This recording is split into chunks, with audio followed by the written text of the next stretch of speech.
Goeiemôre, dit is donderdag die 22ste Januarie. Vanoggend lees ons saam Hebreërs 10, vers 4 en 25 en ons is besig met die groter tema van ons spanpraatjies. Hier sê die Hebreërs skrywer, laat ons ook na mekaar omsien, deur mekaar aan te spoor tot liefde en goeie dade.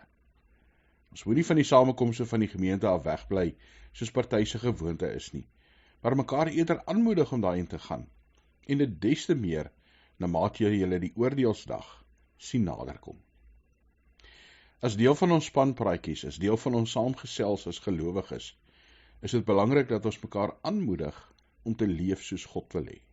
Mekaar aan te spoor tot liefde, mekaar aan te spoor tot goeie dade. Ja, ons is die draers van God se koninkryk, die getuies daarvan. En ons getuig nie net met ons monde nie, ons getuig met ons dade, met ons hele lewe, dat die wêreld in ons kan sien wie God is. En daarvoor moet ons mekaar aanmoedig. Soms raak ons moedeloos, soms raak ons moeg. Soms wil ons vir die wêreld gee wat ons dink hulle verdien. En dan moet ons mekaar sê, nee, God is anders. God tree anders op. Jesus is nie soos mense nie.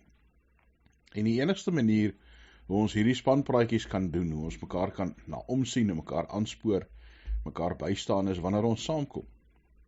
As ons saamkom en deel is van daai spanpraatjie, deel is van daai saamgesels. Moenie gelowiges, medegelowiges vermy nie. Moenie die gemeente en sy saamkomste vermy nie. Hemelse Vader, dankie dat ons aan U behoort. Dat U ons deel maak van 'n span, deel maak van 'n gemeente, van 'n geloofsgemeenskap. Ons bid, Here, dat U asseblief ook ons geloofsgemeenskap sal seën. Dat ons mekaar sal aanmoedig, Here, tot goeie dade, tot liefde, tot 'n uitdra van U beeld, 'n weerspieëling van Jesus Christus. Here, ons bid dat ons by U daarvoor wysheid sal ontvang. Gehoorsaamheid in besonder aan U woord. Here, mag ons ook mekaar vanoggend aan U opdra. Ons bid asseblief dat U hulle wat pyn het, se pyn sal verlig. Here, partykeer is ons pyn hartseer, emosioneel, wat ander nie kan sien nie, wat ons wegsteek agter 'n glimlag. Partykeer, Here, is dit fisiese pyn wat siekte bring. U is die geneesheer van ons liggame, Here, van ons harte. Ons bid dat U asseblief, Here, ook vir ons sal voorsien in dit wat ons nodig het.